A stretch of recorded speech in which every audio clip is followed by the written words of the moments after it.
Bismillahirrahmanirrahim. Assalamualaikum warahmatullahi wabarakatuh.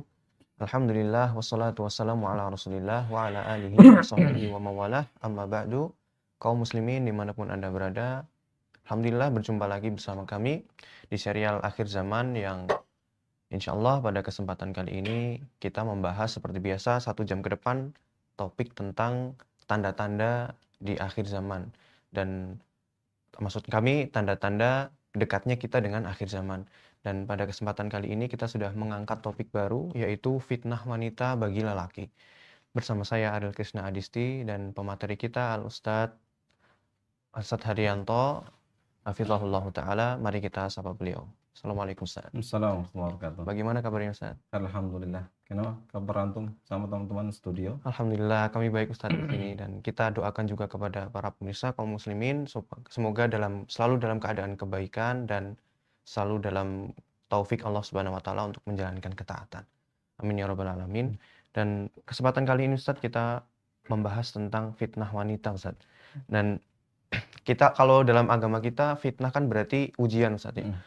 Ujian. Nah, kadang atau banyaknya yang terjadi di tengah-tengah kita yang kita alami itu ujian itu silih berganti Ustaz. Hari ini ada ujian, selesai besok datang lagi Ustaz. Kadang ujiannya lebih berat, dan ketika hal itu terjadi kadang terbesit, ada nggak sih sebenarnya di dunia ini orang yang bebas dari ujian Ustaz? Nah, kira-kira seperti apa Ustaz? Bismillahirrahmanirrahim. Alhamdulillah salatu wassalamu ala Rasulillah wa ala alihi washabbihi wa la haula wa la quwwata illa billah. Amma ba'd. Ikhwatal kiram rahimani rahimakumullah.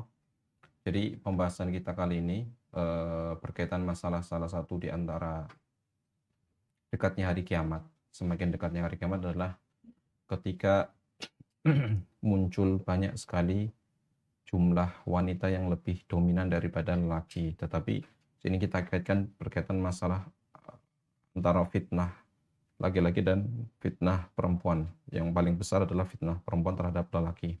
Dan fitnah tadi dikatakan dimaknai sebagai sebuah ujian supaya nanti kita dudukan masalahnya biar tidak salah paham ya.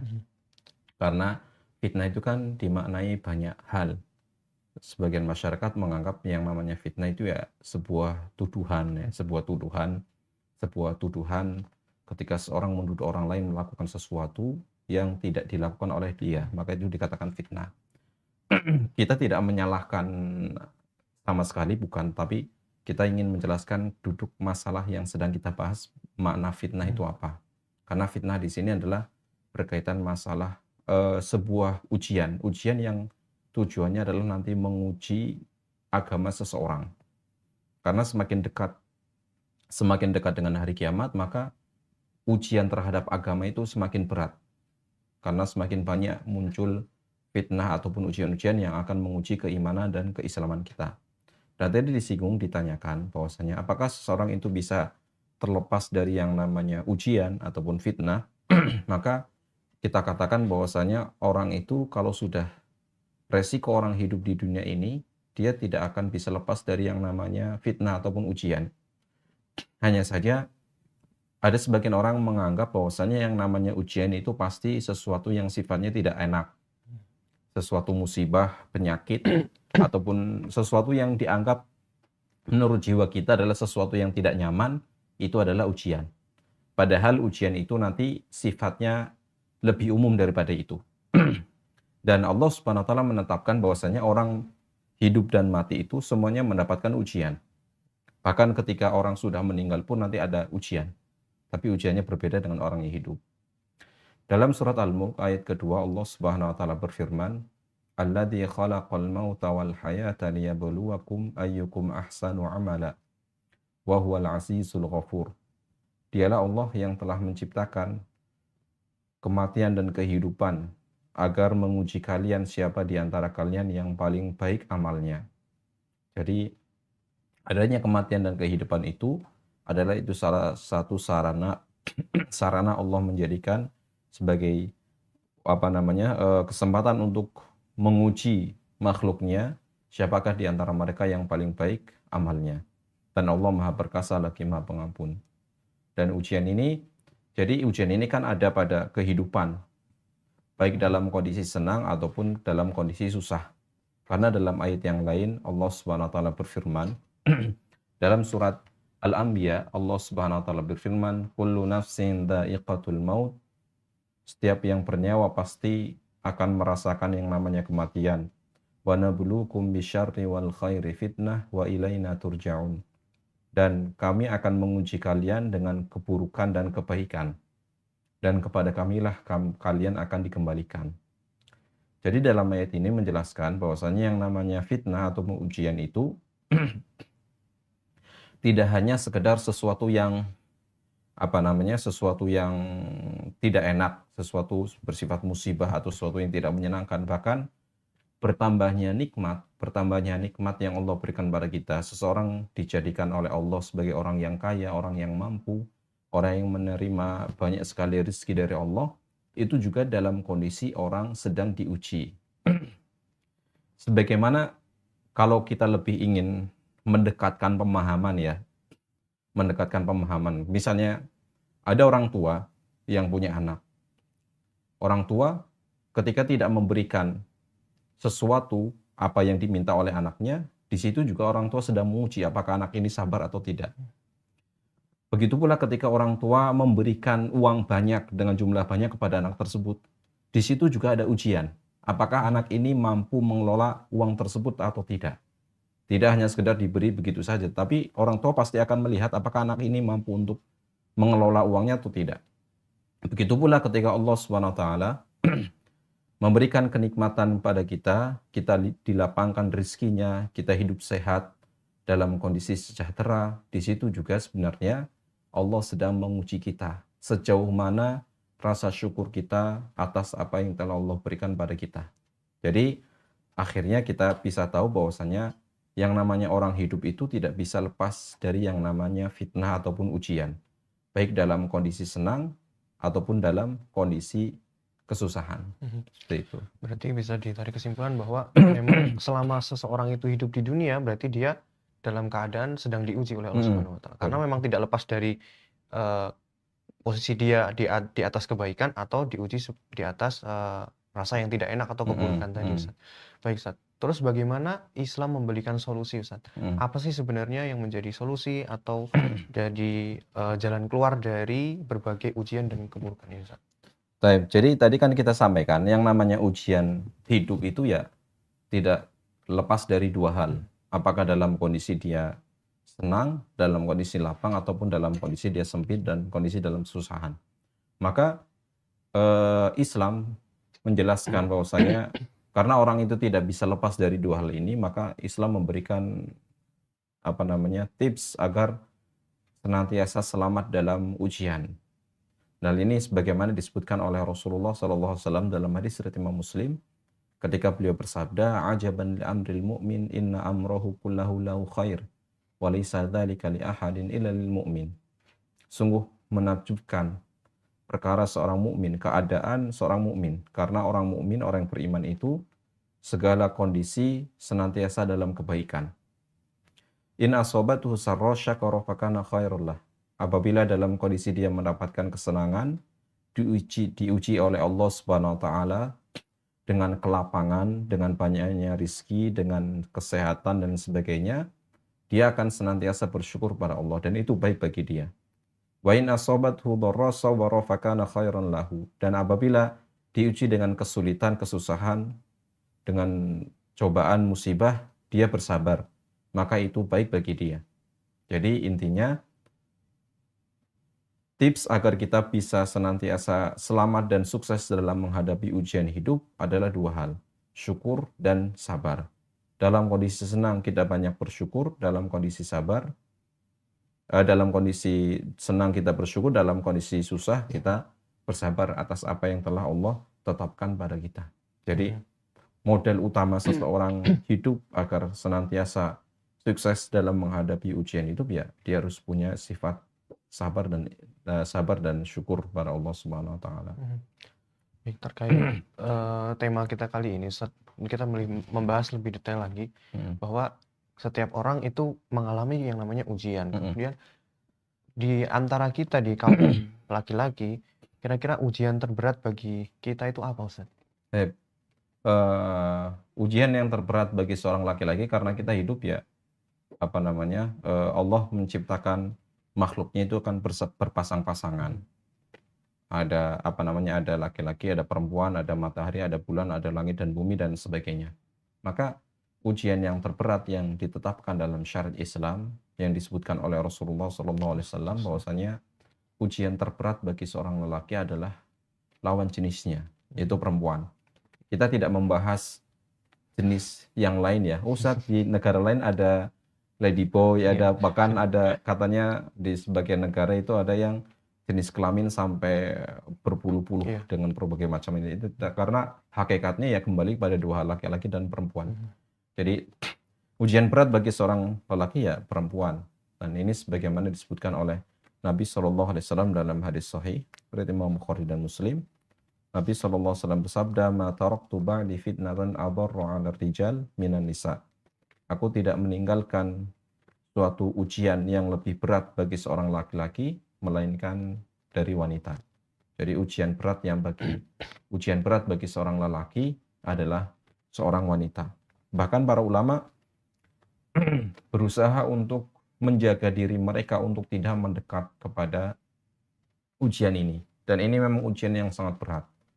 Bahkan di zaman sekarang ini mungkin bisa dikatakan ujiannya tambah berat.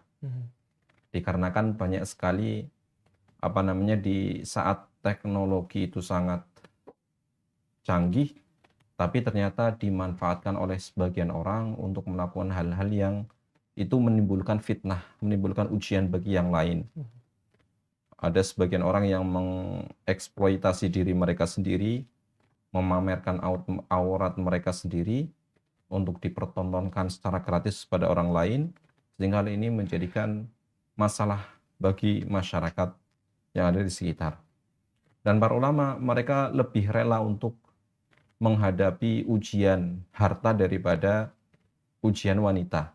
Misalnya salah seorang Imam Sufyan Ats-Tsauri rahimahullah, beliau pernah mengatakan, kalau seandainya aku diminta untuk menjaga rumah mewah yang penuh dengan harta, maka itu lebih baik daripada aku disuruh menjaga seorang wanita meskipun wanita tersebut wanita yang hitam.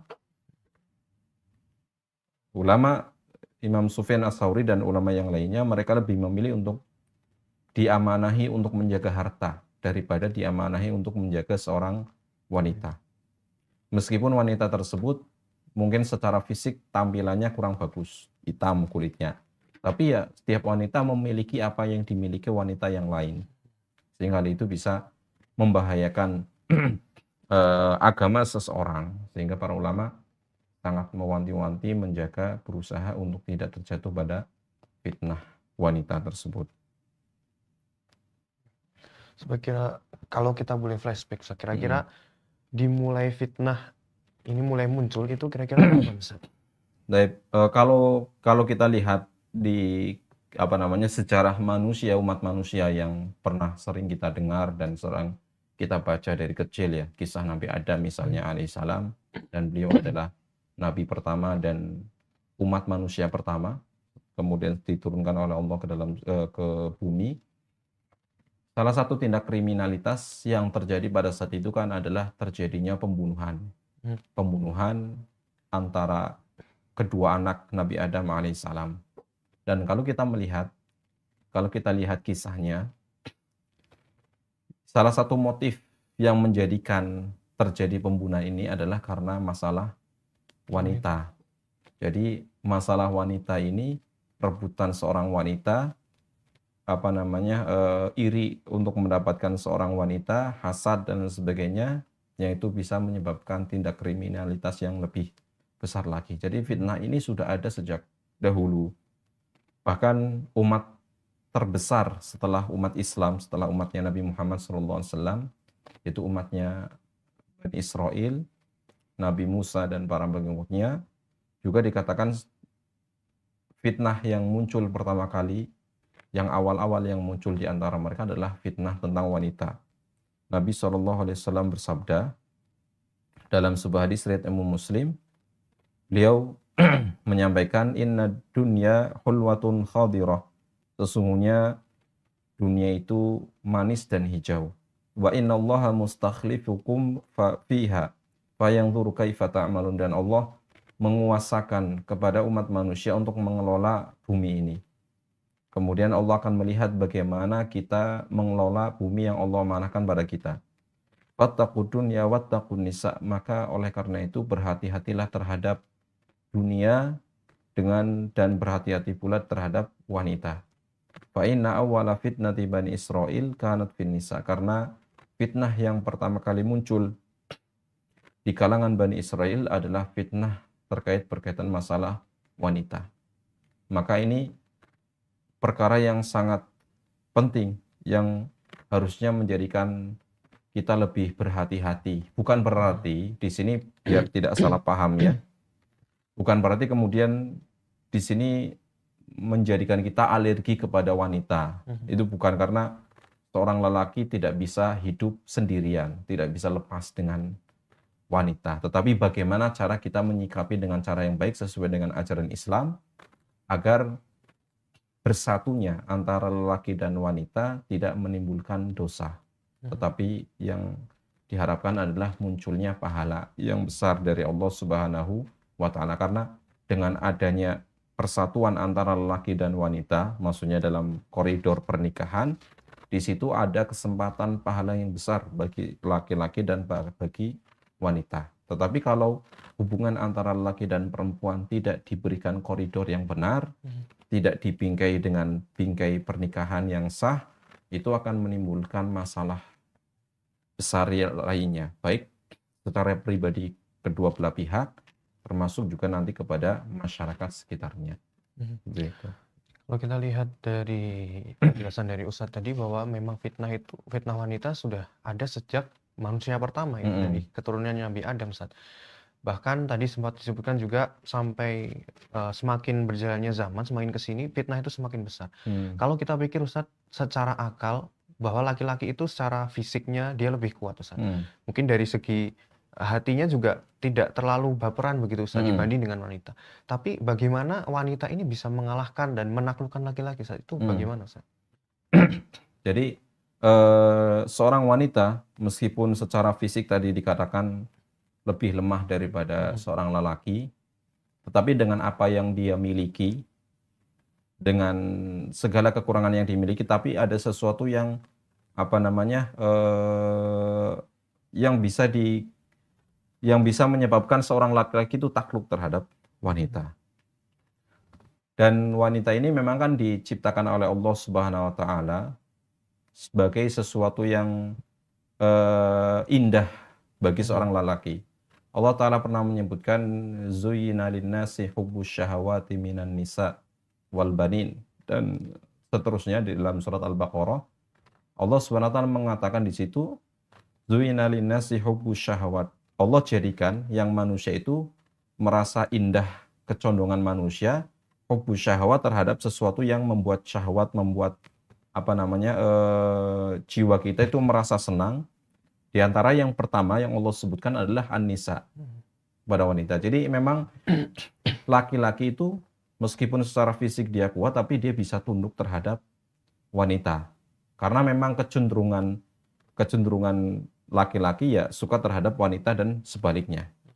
Kalau kita menyukai sesuatu, misalnya kita ingin mendapatkan sebuah mobil, katakan seperti itu. Kita ingin mendapatkan sebuah mobil. Maka kita akan berjuang mati-matian bagaimanapun caranya agar kita bisa mendapatkan mobil tersebut.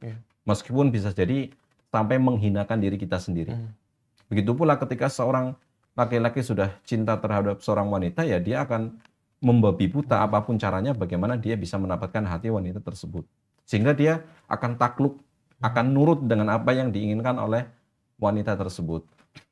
Dan ini secara analogi kita jelaskan seperti ini. Dan memang tadi ada ayat yang menyebutkan memang kecenderungan seorang laki-laki terhadap seorang wanita. Dan memang Rasulullah SAW juga menyebutkan dalam sebuah hadis, beliau pernah bersabda, "Wa ma ra'aitu min naqisati aqlin wa dinin aghlaba lidhi lubbin minkun."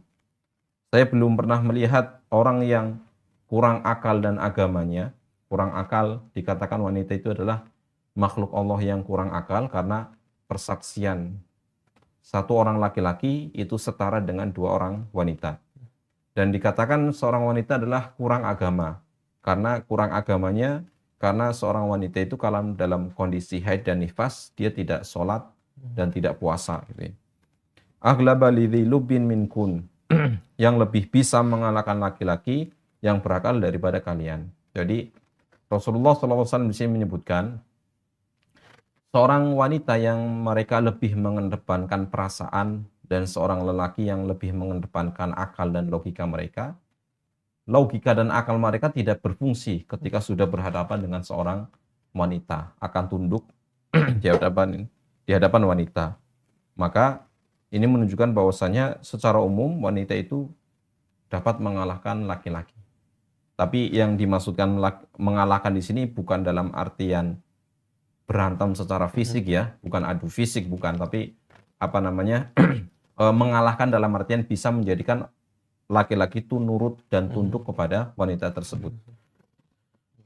Bahkan Allah SWT juga menyebutkan dalam sebuah ayat dalam surat An-Nisa misalnya ayat ke-28 ketika Allah Ta'ala berfirman wa khuliqal insanu dha'ifa, dan manusia itu diciptakan dalam kondisi lemah. Dalam kondisi lemah.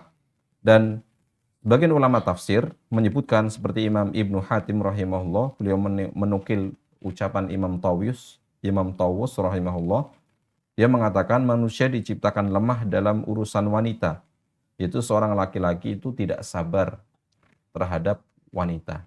Jadi kalau sudah bertemu dengan wanita, ya laki-laki akan condong terhadap wanita tersebut, sehingga akalnya itu dikalahkan. Bahkan ketika seorang lelaki ketika sudah jatuh cinta terhadap seorang wanita, akal itu kadang tidak digunakan. Misalnya dia sudah terlanjur cinta kepada seorang wanita, terlanjur sudah senang, kemudian dikasih tahu wanita ini tidak benar, wanita ini seperti ini, seperti ini, seperti ini. Nah, biasanya laki-laki kalau sudah senang sama wanita ya sudah, pertimbangan macam-macam itu tidak dia pakai. Padahal secara logika harusnya itu sudah bisa menjadikan dia menolak wanita tersebut. Tapi karena sudah tunduk terhadap seorang wanita, maka logika dia akan hilang. Maka dari sini kita melihat bahwasanya seorang wanita meskipun dia secara fisik lemah, tetapi dia mampu menundukkan seorang lelaki dengan gemulainya, dengan fisiknya, dengan rayuannya, dan lain sebagainya. Dan kita sudah mendengar betapa begitu dahsyatnya fitnah wanita ini, dan laki-laki yang sekuat apapun bisa tunduk di hadapan wanita, Ustaz. Dan pada zaman sekarang ini, Ustaz, tadi sebutkan bahwa fitnah wanita lebih besar. Kalau zaman dulu mungkin seseorang bisa ingin menjauh dari fitnah wanita, bisa mengurung dirinya di rumah misalnya, dan dia tidak bertemu dengan wanita di luar sana. Tapi di zaman ini ketika seorang itu berlindung dari menjauh dari fitnah wanita yang ada di luaran, kemudian dia masuk kamar, dia bertemu dengan mungkin hal yang lebih berbahaya dari itu, Ustaz. Dia dengan gadgetnya dia bisa melalang buana kemanapun gitu. Nah, kemudian bagaimana sih Islam memberikan tips solusi untuk membentengi diri nih, Ustaz, dari fitnah wanita tersebut? Ya, jadi karena ini fitnah wanita ini yang tadi disebutkan berbeda dengan zaman sekarang, berbeda dengan zaman dulu. Kalau dulu kan harus kontak fisik ya, kontak fisik. Kalau zaman dulu juga sebagian masyarakat ada yang istilahnya itu seorang wanita yang dipingit. Jadi ada seorang wanita yang memang dijadikan orang tuanya jarang keluar rumah, bahkan untuk belajar pun harus mendatangkan guru ke rumahnya. Dan ini memang salah satu cara meminimalisir, meskipun sebenarnya kontak fisik dengan seorang wanita dari zaman dulu sampai sekarang pun tidak bisa terelakkan gitu ya, karena masalah sosial, karena keperluan sosial, perdagangan dan lain sebagainya. Tapi dalam zaman sekarang memang lebih kompleks masalahnya. Bahkan ini yang menjadikan ibaratnya kalau zaman dulu kan anak kecil nggak tahu mana cantik mana enggak gitu ya. Karena istilahnya anak kecil itu konsumsi mereka, apa yang mereka lihat juga berbeda dengan sekarang. Tapi sekarang itu anak-anak kecil masih SD saja sudah tahu yang namanya pacaran, yang sudah tahu yang namanya wanita cantik dan sebagainya. Ini yang menjadikan fitnah itu semakin besar. Dan Maka dalam kondisi di mana kita tidak bisa lepas, apalagi tadi disebutkan adanya gadget, adanya HP yang kita bisa melalang buana kemana saja. Kalau dulu kita bisa melihat wanita ya terbatas. Kalau kita waktu SD, mungkin kita bisa mengatakan orang yang paling cantik adalah teman SD kita. Iya. Ketika sudah SMP, teman yang paling cantik teman SMP kita. Ketika SMA, anak SMA itu kan berasal dari berbagai macam daerah yang lebih luas cakupannya. Dia akan mengatakan orang yang paling cantik di wilayah dia, di kabupaten dia, teman SMA-nya. Ketika kuliah akan berbeda lagi. Penilaiannya akan berubah. Tapi kalau sekarang bisa melihat berbagai macam wanita dari ujung barat sampai ujung timur, dari berbagai negara. Dan mereka semua para wanita itu karena ingin mendapatkan istilahnya mencari uang ya, mencari uang dari dari followers, mencari uang dari subscriber dan lain sebagainya, sehingga mereka rela melakukan apa saja demi untuk mendapatkan supaya kontennya bisa jalan, menghasilkan uang dan sebagainya. Yang ini menyebabkan sehingga fitnah mereka semakin meluas, semakin merebak, dan ini jadi sulit dibendung. Maka tips agar kita bisa membentengi diri dari fitnah wanita ini ya dengan belajar ilmu agama, kemudian kita mengamalkan ilmu agama yang kita dapat dengan cara bersabar dan bertakwa kepada Allah Subhanahu wa taala. Karena dengan sabar dan bertakwa kepada Allah, kemudian muncul sifat muraqabatullah, senantiasa diawasi oleh Allah, merasa bahwasanya dimanapun dia berada, baik ketika sendirian ataupun ketika berkumpul dengan manusia, ketika dia berduaan dengan HP-nya atau ketika berkumpul dengan masyarakat, dia tahu Allah itu maha melihat apa yang dia lakukan. Karena kalau dia tidak memiliki sifat takwa dan tidak memiliki kesabaran untuk menahan diri dari maksiat, maka itu tidak bisa melindungi dia. Dan tak lupa juga senantiasa berdoa kepada Allah Subhanahu wa taala. Karena hanya mengandalkan kemampuan dirinya sendiri saja dia tidak akan bisa, karena zaman sekarang fitnah itu semakin besar. Dia tidak bisa membendung. Taruhlah dia berusaha, saya pengen menjaga mata saya supaya tidak melihat wanita yang terbuka auratnya. Itu tidak bisa. Kita keluar rumah langsung ketemu. Atau bahkan misalnya saya mau lihat HP kajian atau melihat murotal di HP, ternyata iklannya wanita juga. Iya. Kadang kita lagi scroll, tiba-tiba ada ajakan, tarikan, godaan setan untuk melihat sesuatu yang awalnya niatnya kita ingin mencari sesuatu yang baik, tapi ternyata di tengah jalan kadang banyak sekali godaan-godaan. Kalau kesabaran dan ketakwaan kita tidak ada ataupun kurang, itu sangat mudah bagi kita untuk terjerumus dalam fitnah. Dan itulah yang Allah jadikan keselamatan kepada Nabi Yusuf alaihissalam. Yang mana Nabi Yusuf dikisahkan sebagaimana kita tahu semua kisah beliau, di mana beliau mendapat godaan wanita yang sangat berat. Digoda untuk berzina dengan seorang wanita yang memiliki kedudukan lebih tinggi dari dia, memiliki paras yang cantik, dalam kondisi sendirian digoda. Dan berkat pertolongan dari Allah dan atas kesabaran dan ketakwaan yang dimiliki oleh Nabi Yusuf, sehingga Allah Subhanahu wa taala menyelamatkan Nabi Yusuf dari fitnah wanita tersebut. Karena makar ataupun tipu daya wanita ini sangat berat, sangat besar.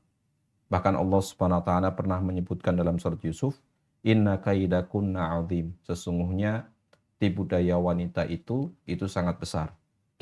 Sehingga tidak ada cara yang paling ampuh untuk menghadapi fitnah wanita ini kecuali dengan memiliki sifat takwa, memiliki sifat sabar dan senantiasa memohon pertolongan pada Allah Subhanahu wa taala.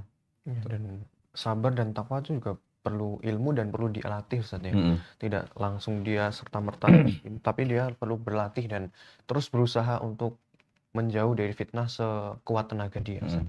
Dan kemudian Ustaz tadi di awal-awal saya sebutkan bahwa serial kita tentang akhir zaman ini kita tunggu-tunggu nih Ustaz, apa sih sebenarnya hubungan antara fitnah wanita dengan tanda-tanda di akhir zaman, Ustaz?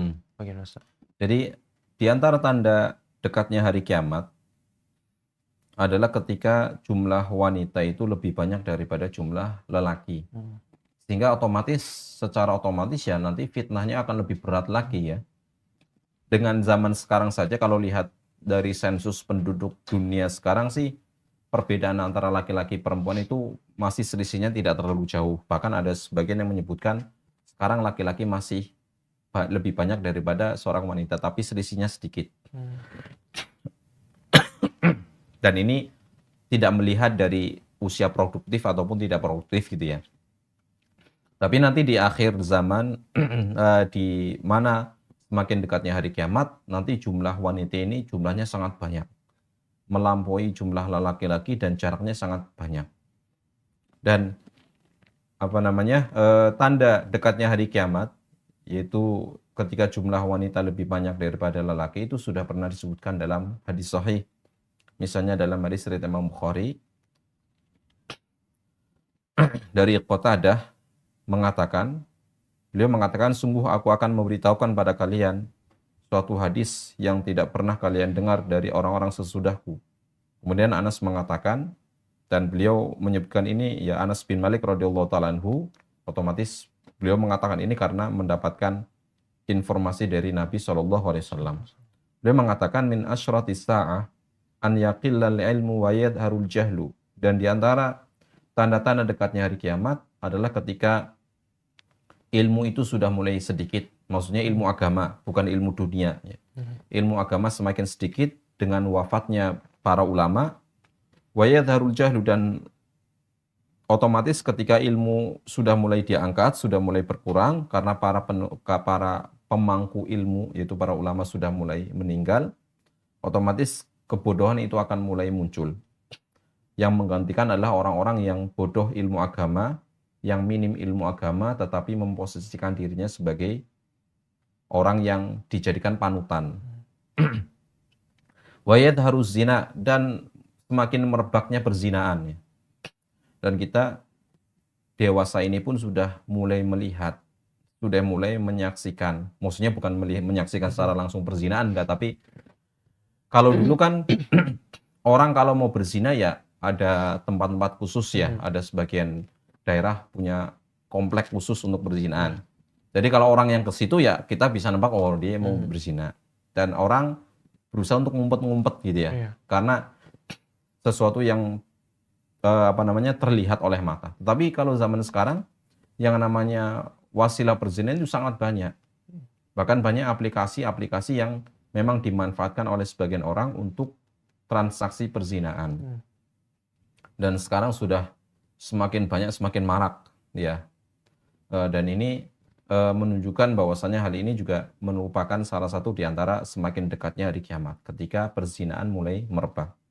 Watak surun nisa wa yaqillar rijal, dan termasuk di antara tanda dekat hari kiamat ya ketika wanita itu jumlahnya sangat banyak dan jumlah lelaki itu sedikit.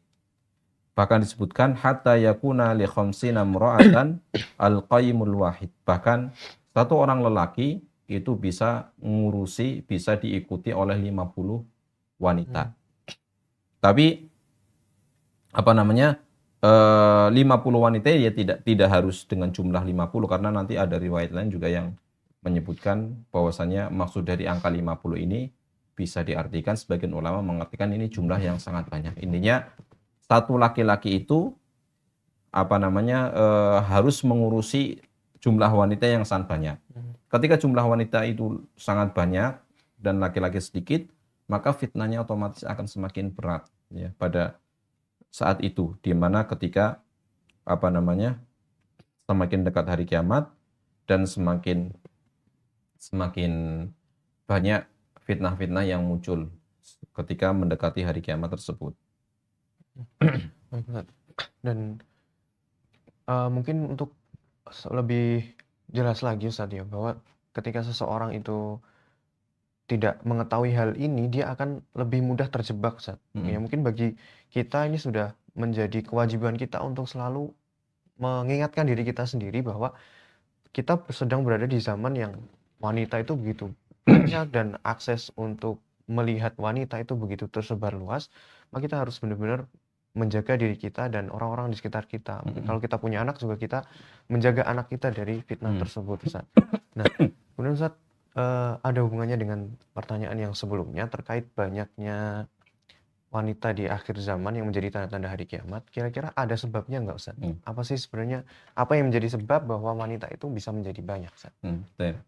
Jadi di sini para ulama menyebutkan banyak sebab, tapi yang lebih dominan itu ada dua hal. Yang pertama, yang biasanya disebutkan oleh para ulama adalah disebutkan bahwasanya karena laki-laki itu kan kalau dalam kondisi peperangan itu kan laki itu yang pergi untuk melakukan peperangan. Dan bukan dalam kondisi perang pun misalnya, kan biasanya laki-laki itu yang banyak keluar ya, kerja, otomatis kemungkinan menghadapi kematian karena musibah yang ada di jalan itu semakin besar daripada seorang wanita yang hanya tinggal di rumah atau aktivitasnya lebih banyak di rumah. Kita tidak membahas tentang wanita karir ya, tapi ya umumnya ya yang mencari nafkah laki-laki, dia yang keluar. Jadi pekerjaan apapun itu di luar otomatis banyak banyak musibah-musibah yang bisa terjadi pada mereka. Sehingga para ulama menyebutkan penyebab wanita itu lebih banyak dan laki-laki lebih sedikit karena mereka banyak yang meninggal, khususnya dalam hal masalah peperangan. Karena nanti di akhir zaman akan muncul banyak pembunuhan, banyak terjadi peperangan, maka yang akan banyak meninggal adalah lelaki. Dan ini para ulama menyebutkan karena ini berdasarkan sebuah hadis riwayat Imam Muslim ketika Nabi SAW mengatakan wa yadhhabur rijal wa tabqun nisa, dan pergilah kaum pria dan tetap tinggallah kaum wanita. Itu laki-laki keluar meninggalkan rumahnya untuk berjihad, untuk berperang dan sebagainya, sedangkan wanita ya mayoritas mereka tinggal di rumah. Maka otomatis kemungkinan meninggal itu sangat besar, prosentasenya ada pada lelaki, sehingga menyebabkan jumlah lelaki semakin berkurang sehingga jumlah wanita semakin bertambah. Kemudian jawaban yang kedua, Imam Al-Hafidz Ibnu Hajar rahimahullah beliau mengatakan bahwasanya pendapat tersebut perlu dipertimbangkan. Pendapat yang pertama yang mengatakan penyebab laki-laki itu lebih sedikit yaitu karena masalah peperangan, maka itu perlu dipertimbangkan lagi karena ada jawaban lain yang menurut beliau lebih pas. Yaitu karena Nabi SAW jelas-jelas mengatakan jumlah lelaki itu lebih sedikit ketika beliau mengatakan min qillatir rijal wa kasratin nisa, karena laki-laki lebih sedikit daripada wanita yang jumlahnya lebih banyak. Maka dalam hal ini menyebutkan bahwasanya jawaban yang lebih tepat menurut beliau adalah kenapa jumlah wanita itu lebih banyak di akhir zaman mendekati hari kiamat daripada jumlah lelaki, karena memang Allah sudah menetapkan itu. Karena Allah sudah mentakdirkan bahwasanya nanti di hari kiamat, di akhir zaman, jumlah lelaki sedikit, otomatis Allah akan jadikan bayi yang lahir itu mayoritas jenis kelaminnya itu perempuan daripada lelaki. Meskipun tidak ada perang. Tapi kita tidak bisa menafikan alasan yang disebutkan oleh para ulama sebelumnya yang mengatakan banyak meninggal di perang. Nah, jadi kalau kita bisa menggabungkan ya kedua-duanya bisa sebab. Yang pertama adalah memang Allah mentakdirkan, sudah menetapkan nanti di akhir zaman jumlah wanita lebih banyak, ya otomatis nanti yang akan lahir di dunia wanita lebih banyak daripada lelaki.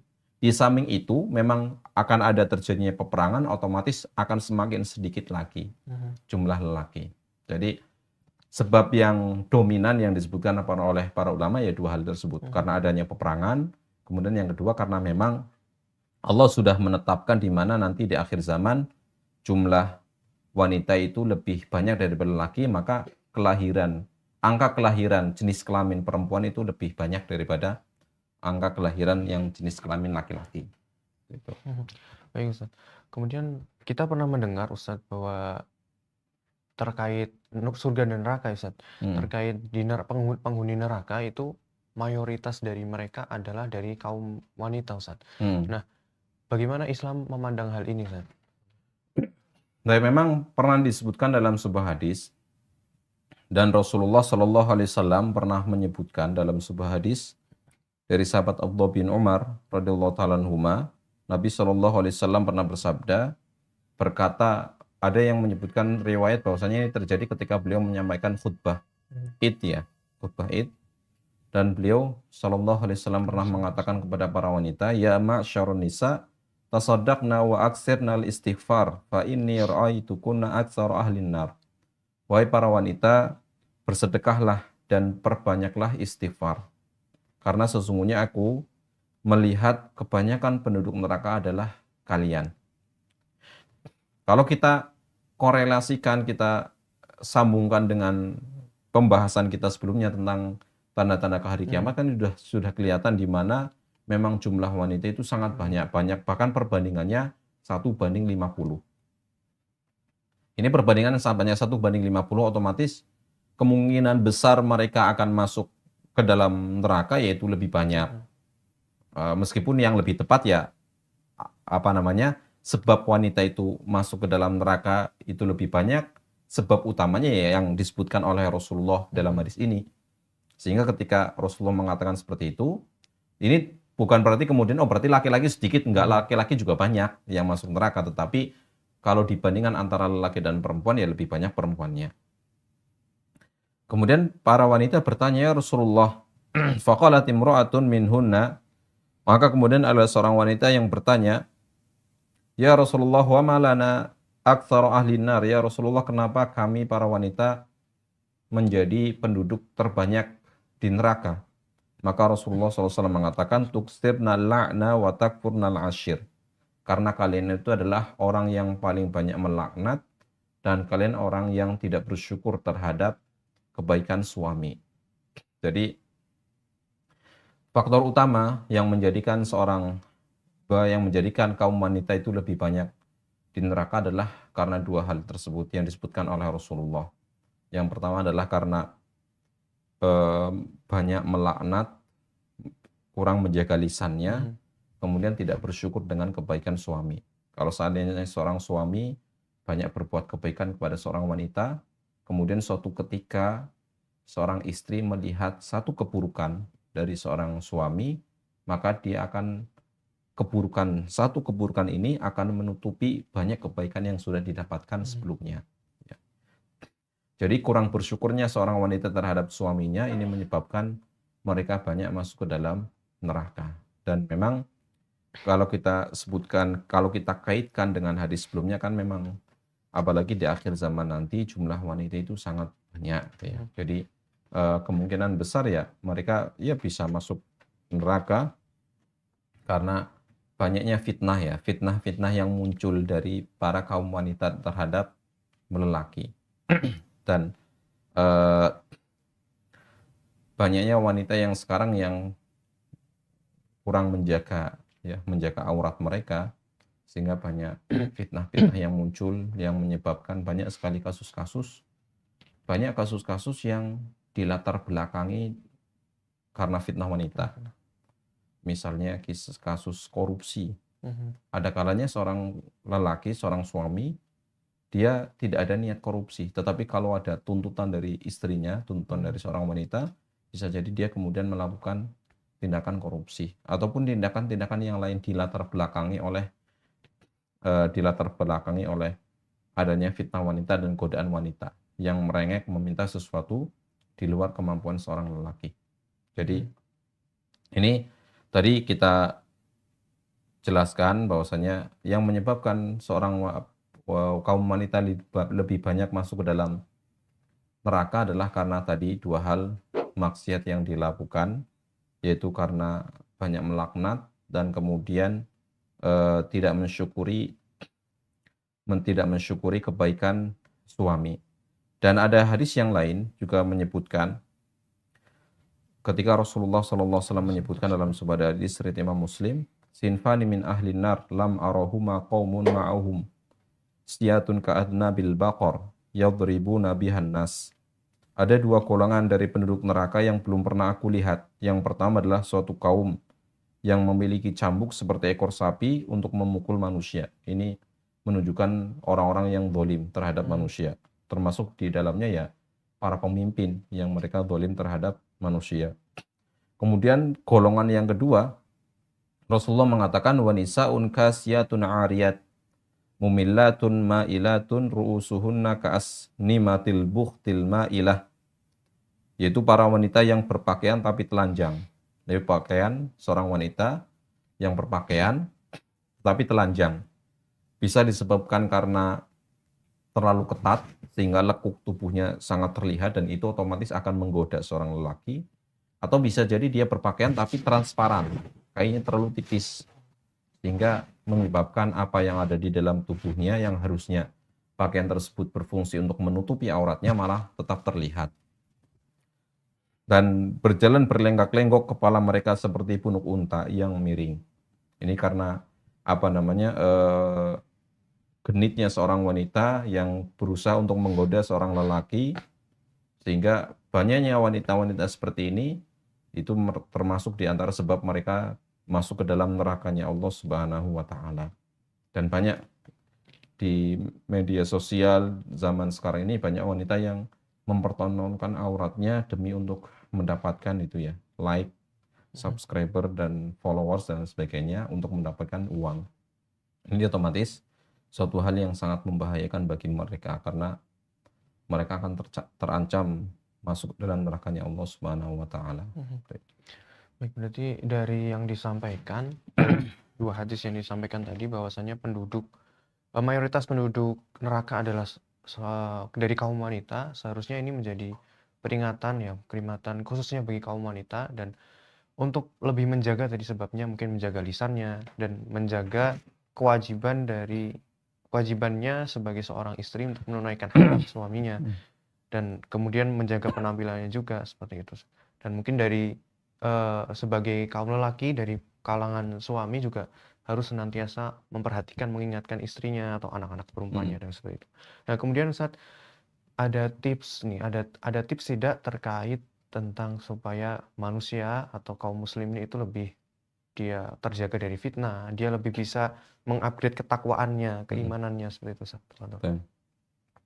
Jadi ketika seorang ingin menjaga keimanannya dan agar dia bisa tetap istiqomah di atas ketakwaan, agar dia bisa lebih terlindung dari fitnah adalah dengan cara dia mendekatkan diri pada Allah Subhanahu wa taala. Mendekatkan diri pada Allah dengan dua hal. Yang pertama adalah dengan banyak beramal soleh, yang kedua banyak berdoa memohon perlindungan pada Allah Subhanahu wa taala. Abdullah bin Mas'ud radhiyallahu taala anhu pernah berkata, la haula an ma'siyatillah illa bi ismatihi wa la quwwata ala ta'atihi illa bi ma'unatihi. Tidak ada daya, tidak ada kekuatan untuk bisa menghindarkan diri dari maksiat kepada Allah kecuali kalau dia mendapatkan perlindungan dari Allah. Begitu pula seseorang tidak bisa mendapatkan kekuatan untuk bisa berbuat ketaatan kecuali setelah mendapatkan pertolongan dari Allah Subhanahu wa taala.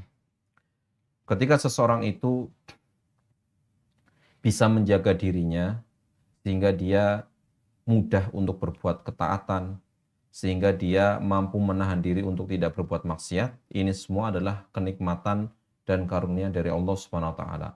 Maka harus kita jaga. Menjaganya adalah dengan senantiasa mendekatkan diri pada Allah dengan berbuat kebaikan. Kemudian yang kedua adalah dengan banyak-banyak berdoa kepada Allah Subhanahu wa taala. Karena sejatinya kita adalah makhluk yang lemah. Kita tidak bisa menghadapi fitnah yang sangat dahsyat ini kecuali kalau kita mendekatkan diri pada Allah Subhanahu wa taala. Jadi kuncinya adalah kita harus senantiasa mendekatkan diri pada Allah dengan beramal soleh dan banyak berdoa kepada Allah Subhanahu wa taala. Wallahu a'lam. Baik, Ustaz. Syukran Ustaz. Dan berarti kita harus benar-benar memperhatikan kondisi keimanan kita dan kita harus bergantung kepada Allah, sering berdoa mungkin Ustaz ya. Sering berdoa kepada Allah dan tidak mengandalkan diri kita sendiri. Baik Ustaz, tanpa terasa kita sudah di ujung waktu dan mungkin ada satu kalimat atau ringkasan dari yang pembahasan kita kali ini supaya lebih bermakna. Ikhwas sekalian rahimakumullah. Jadi yang namanya hidup itu tidak bisa terlepas dari yang namanya fitnah. Maka agar kita bisa selamat dan sukses dalam menghadapi fitnah ataupun ujian, ya kita harus senantiasa mendekatkan diri kepada Allah Subhanahu wa taala dengan banyak-banyak beramal soleh, beramal kebaikan, dan senantiasa memohon pertolongan pada Allah Subhanahu wa Ta'ala. Karena yang memiliki tubuh kita, yang memiliki hati kita, itu hanya Allah Subhanahu wa Ta'ala. Kita tidak bisa berbuat apa-apa kecuali setelah mendapatkan pertolongan pada Allah Subhanahu wa Ta'ala. Oleh karena itu, jangan bosan-bosan dan jangan putus asa untuk senantiasa mendekatkan diri kepada Allah Subhanahu wa Ta'ala. Baik, Ustaz. Syukron, jazakallah khairan, Ustaz.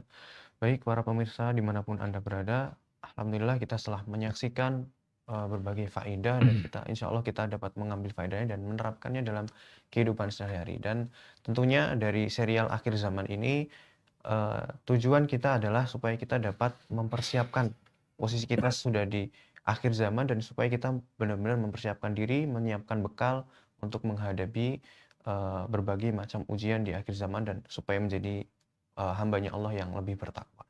Itu yang dapat kita paparkan pada kesempatan kali ini. Semoga kita dapat mengamalkannya dalam kehidupan sehari-hari. Kita tutup. Subhanakallahumma bihamdika. Asyhadu an la ilaha illa anta. Astaghfiruka wa atubu ilaik. Wassalamualaikum warahmatullahi wabarakatuh.